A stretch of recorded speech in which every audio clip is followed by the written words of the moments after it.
December 1941. The United States had just entered World War II. America's industrial capacity dwarfed every other nation on Earth. The country had 130 million people, more than enough to field the largest army the world had ever seen. Military planners presented their proposal to Army Chief of Staff George Marshall, 200 divisions, an army of nearly 10 million combat soldiers. It would be the most powerful ground force in human history, larger than Germany's Wehrmacht at its peak, bigger than the Soviet Red Army. With America's industrial might behind it, this force would be unstoppable. Marshall read the proposal carefully. He looked at the numbers, the projections, the careful calculations showing how such a force could be equipped, trained, and deployed. Then he did something that shocked everyone in the room. He said no. Not just no. He cut the proposal in half, then cut it again.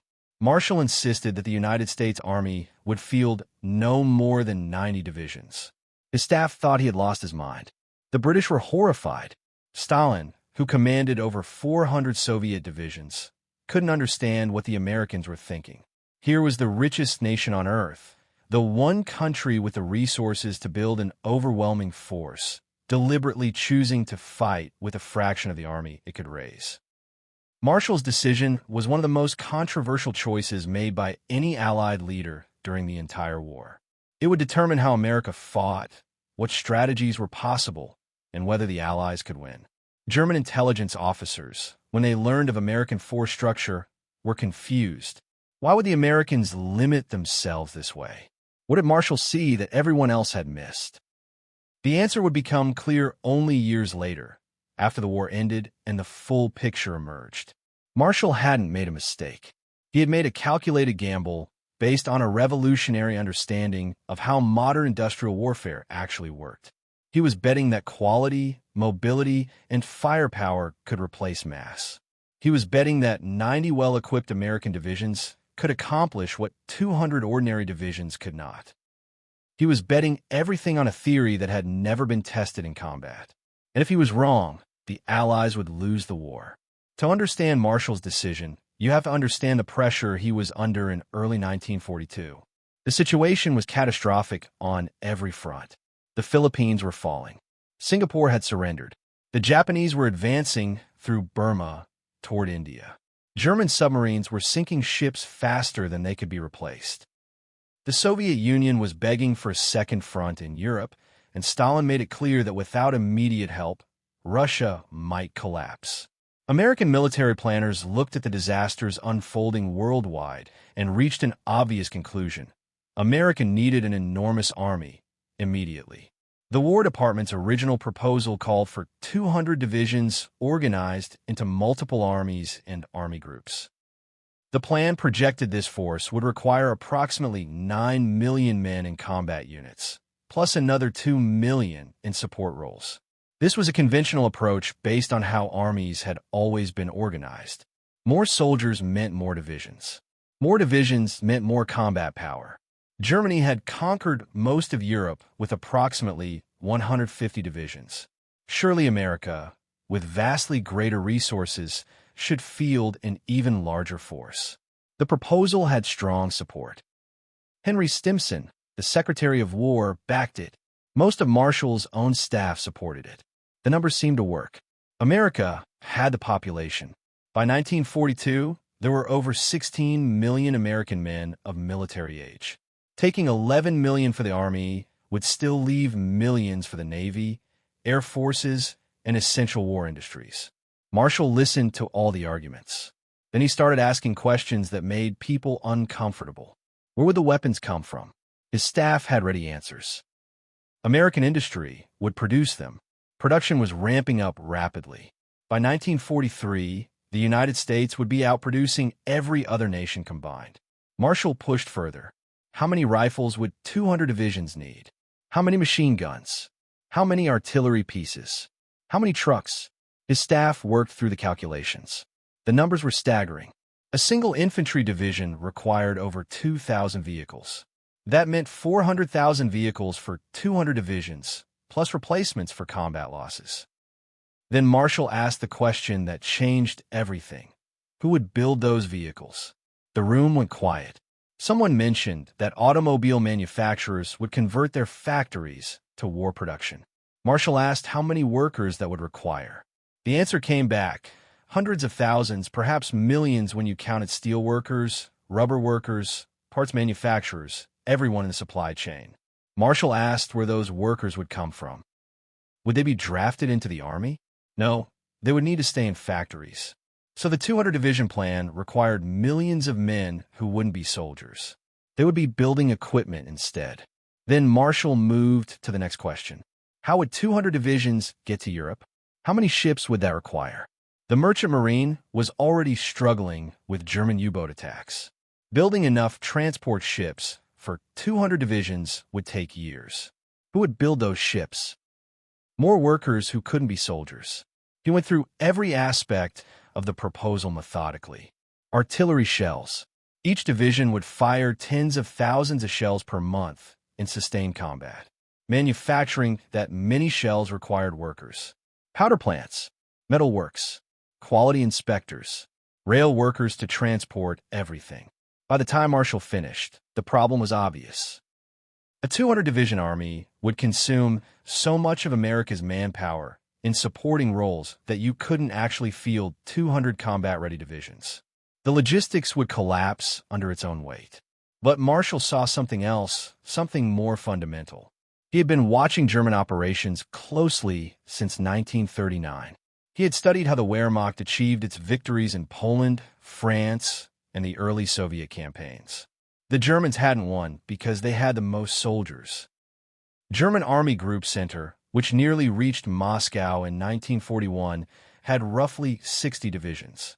Those 60 divisions, properly equipped and supplied, had destroyed Soviet forces that outnumbered them 3-1.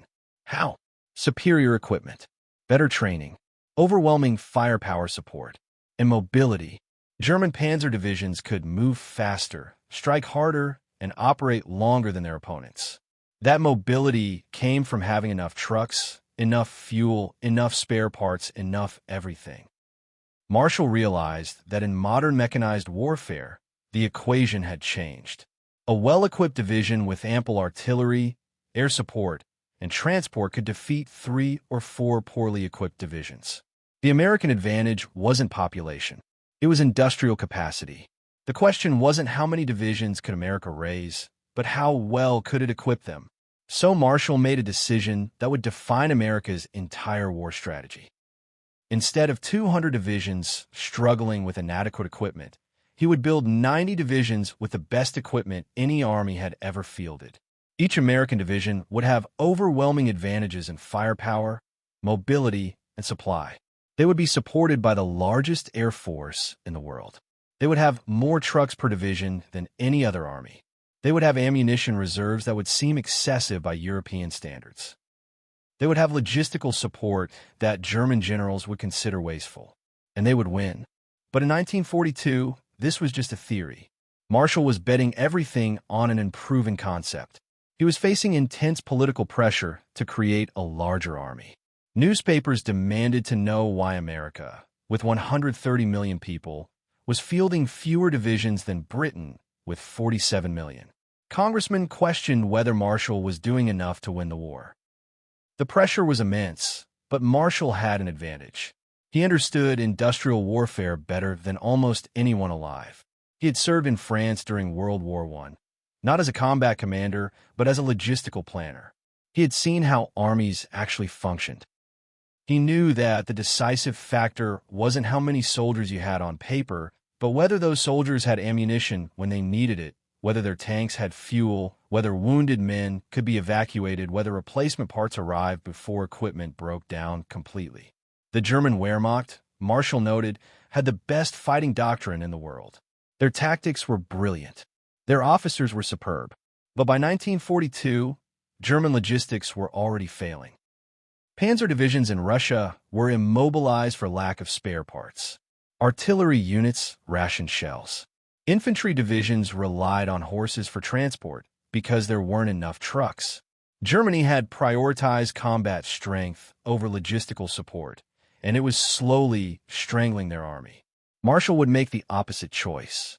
He would build an army where logistics came first, where support units outnumbered combat units, where warehouses overflowed with spare parts, where artillery could fire unlimited ammunition and infantry never ran short of medical supplies.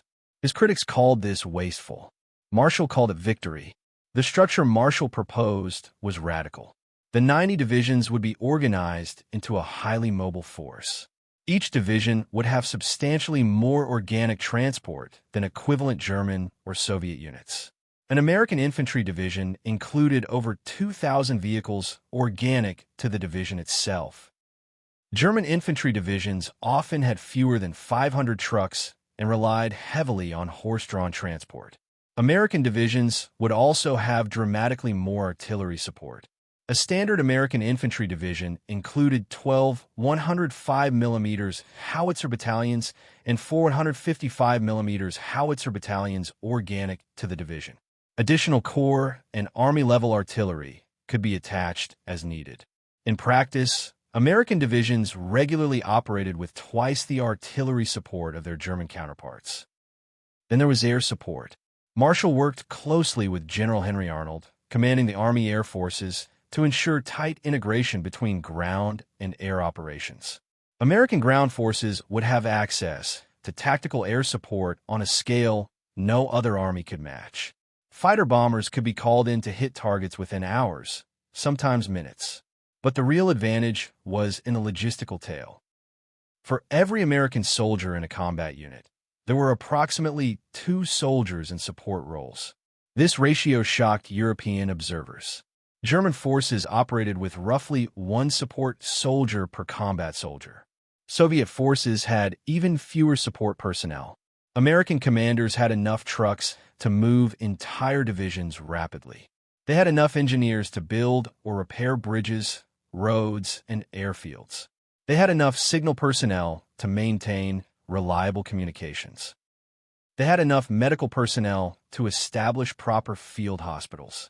They had enough maintenance crews to keep vehicles operational.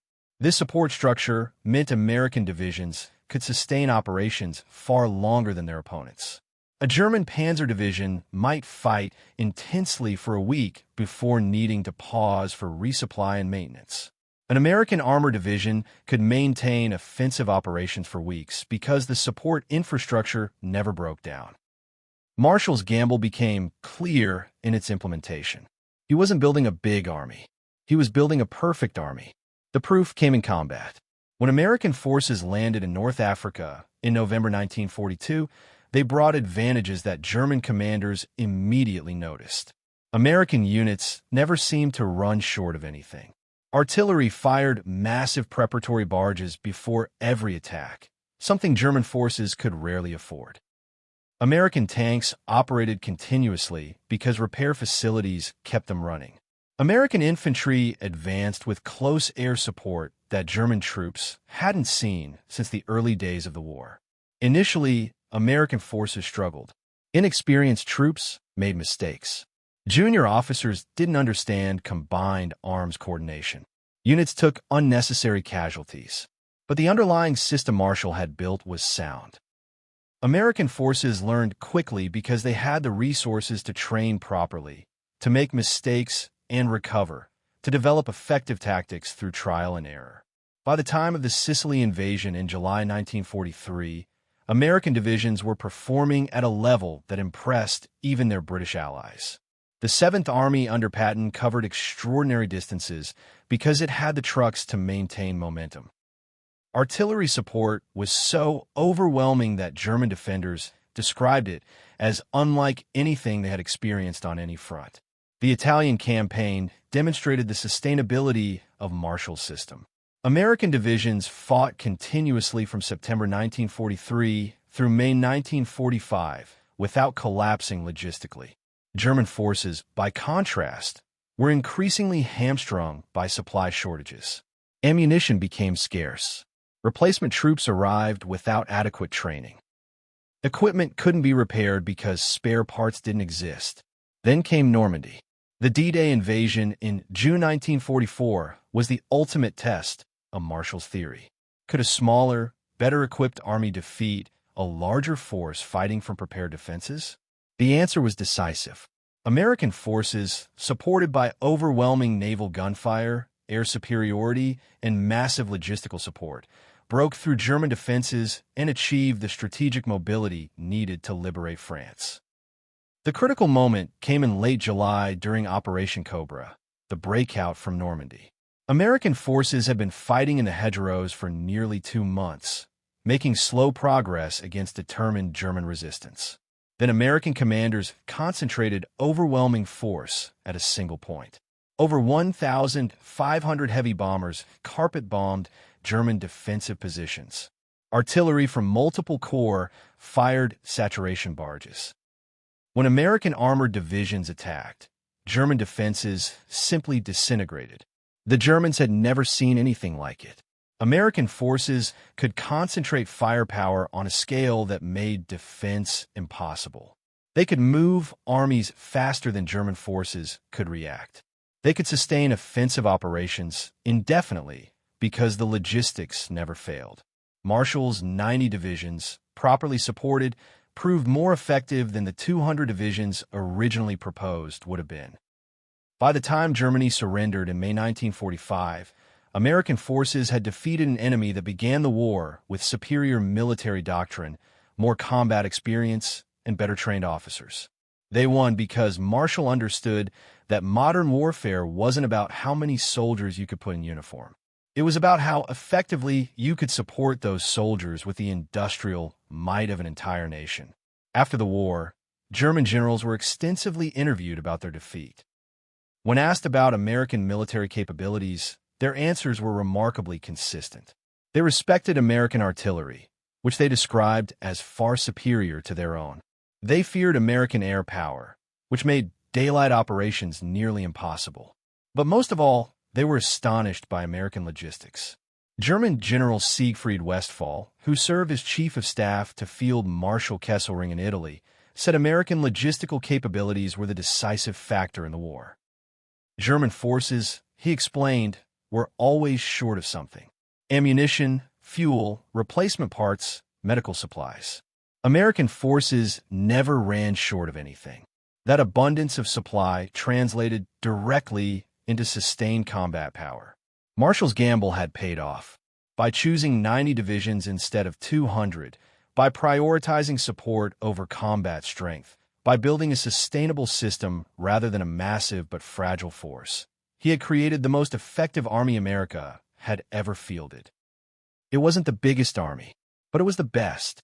And in the end, that was what mattered. The lesson Marshall taught was revolutionary. In modern industrial warfare, more isn't always better. Quality, sustainability, and support matter more than raw numbers. An army that can maintain operations indefinitely will defeat a larger army that exhausts itself. It's a lesson that military planners still study today, because George Marshall understood something in 1942 that changed warfare forever. The side that can keep fighting, not the side that starts with more soldiers, wins the war.